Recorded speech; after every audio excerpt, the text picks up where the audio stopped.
اس جیسی بد کردار لڑکی کو میں اپنی حویلی میں نہیں رکھ سکتا۔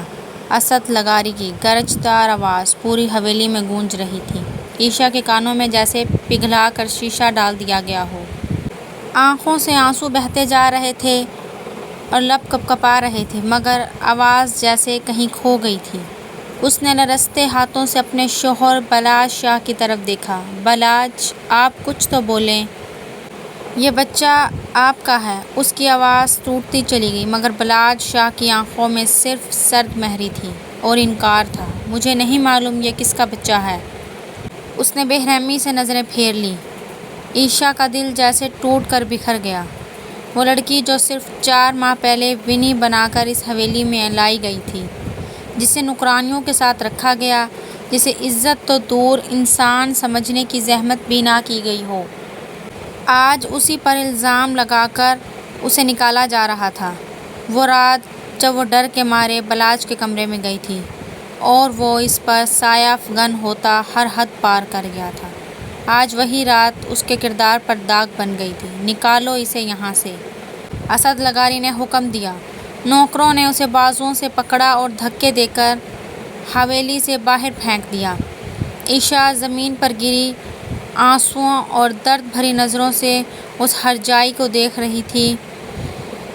جرگے کے بیچوں بیچ خاموشی چھائی ہوئی تھی، ہوا بھی جیسے رک گئی ہو۔ اچانک سردار کی بھاری آواز گونجی، ہم نے فیصلہ کیا ہے، لغاری خاندان کے خون کے بدلے عائشہ کو ونی کیا جاتا ہے۔ یہ سنتے ہی عائشہ کے پیروں تلے سے زمین نکل گئی۔ نہیں، وہ چیخ اٹھی، میں نے کچھ نہیں کیا، میری کیا غلطی ہے؟ بابا ان لوگوں کو منع کریں، مگر کسی نے اس کی ایک نہ سنی۔ اس کے باپ نے نظریں جھکا لیں۔ ماں رو رو کر بے حال ہو رہی تھی، مگر کچھ کر نہ سکی۔ وہ چیختی رہی، تڑپتی رہی، مگر اسے بازوؤں سے پکڑ کر گھسیٹ کر لے جایا گیا۔ امی، مجھے بچا لیں، وہ آخری بار چیخی، مگر جواب میں صرف خاموشی ملی۔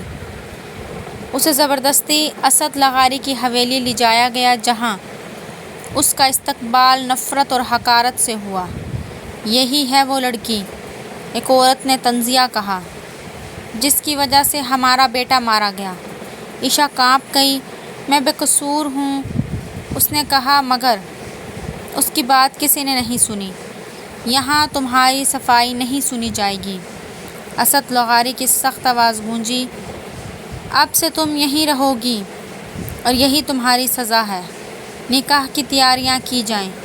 تمہارا نکاح آج ہی بلاج سے ہوگا۔ مگر خر کی خواتین نے کچھ کہنے کی کوشش کی اور اسد لغاری کی سخت نظروں نے انہیں خاموش کر دیا۔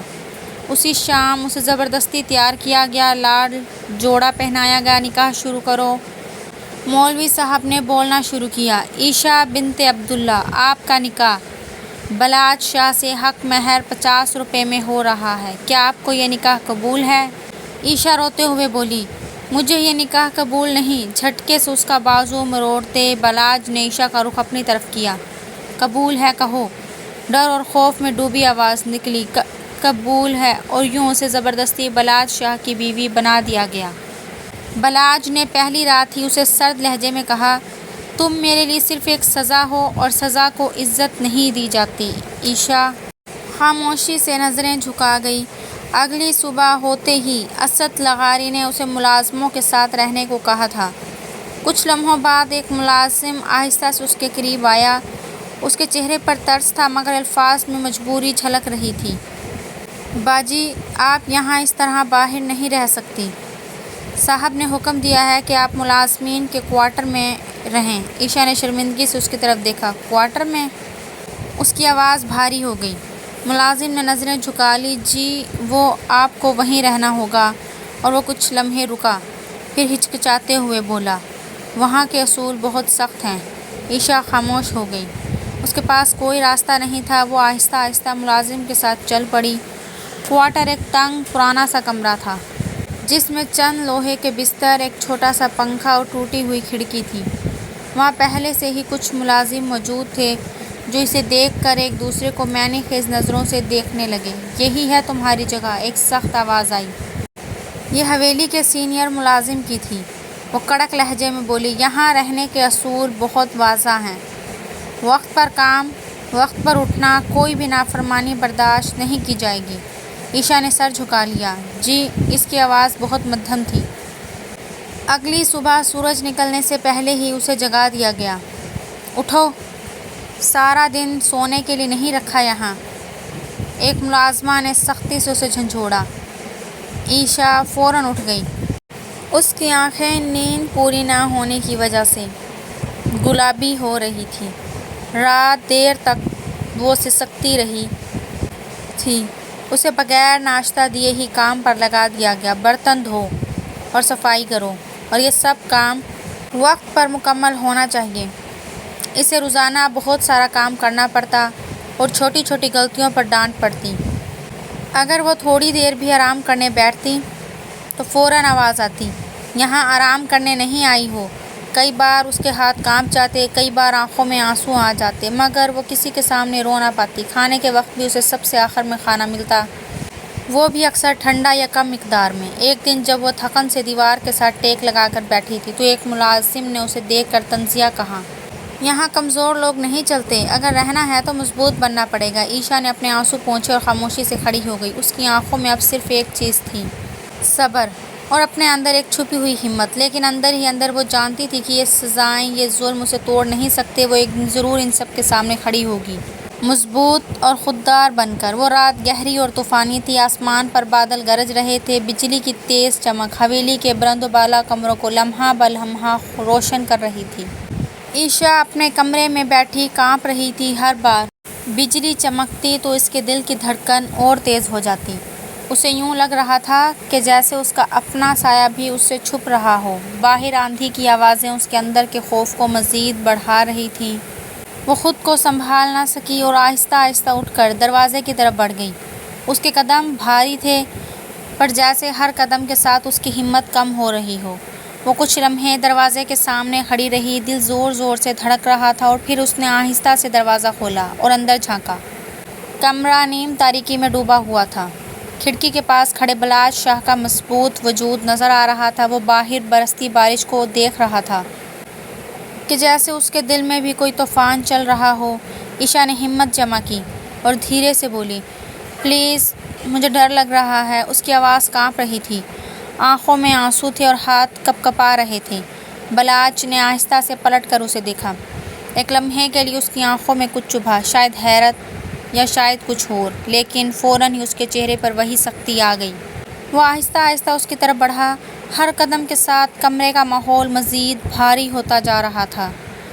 تمہیں کس چیز سے ڈر لگ رہا ہے؟ اس کی آواز میں عجیب سی سرد مہری تھی۔ عائشہ نے اپنی نظریں جھکا لیں۔ وہ مجھے اکیلے رہنے سے ڈر لگتا ہے۔ وہ بارش کی آواز بہت تیز ہے۔ بلاج نے کچھ لمحے اسے خاموشی سے دیکھا، پھر اس کے قریب آ کر کھڑا ہو گیا۔ اس کے اور عائشہ کے درمیان اب صرف چند انچ کا فاصلہ رہ گیا تھا۔ عائشہ کا دل اس کی موجودگی سے ہی تیزی سے دھڑکنے لگا۔ وہ پیچھے ہٹنے لگی، مگر اس کی دیوار کے ساتھ ٹیک لگ گئی۔ تمہیں سچ میں ڈر لگ رہا ہے یا تم کچھ اور چاہتی ہو؟ اس نے دھیرے سے کہا۔ اس کی آواز میں ایسی شدت تھی کہ عائشہ کانپ گئی۔ وہ کچھ بھی بول نہ سکی، صرف اس کی آنکھوں میں دیکھتی رہی۔ اس رات کی خاموشی، ان کے درمیان بڑھتی ہوئی کشش، اور بلاج کی آنکھوں میں چھپی شدت، سب کچھ ایک خطرناک موڑ پر جا رہا تھا، اور اگلے ہی لمحے وہ خود پر قابو نہ رکھ سکا۔ اس نے آگے بڑھ کر اس کا ہاتھ پکڑ لیا اور عائشہ پر اپنی شدتیں لٹانے لگا۔ وہ ایک رات ایسی رات بن گئی جس نے عائشہ کو اندر تک توڑ دیا۔ اس کی آنکھوں میں خوف تھا، درد تھا، اور ایک خاموش بے بسی۔ وقت گزرتا گیا، اور جب عائشہ کو اپنی اس حالت کا احساس ہوا تو اس کی دنیا ہی گھوم گئی۔ وہ بے بسی سی آئینے کے سامنے کھڑی تھی، اس کی آنکھوں میں آنسو تھے اور ہاتھ اس کے پیٹ پر رکھے ہوئے تھے۔ یہ کیسے ہو گیا؟ اس نے خود سے سوال کیا، مگر جواب کہیں نہیں تھا۔ اور پھر وہ دن آیا جب حقیقت سب کے سامنے آئی۔ حویلی کے ہال میں سب جمع تھے۔ عائشہ کانپتے ہوئے سب کے سامنے کھڑی تھی۔ اس کی آنکھوں میں امید تھی کہ شاید کوئی اس کی بات سن لے۔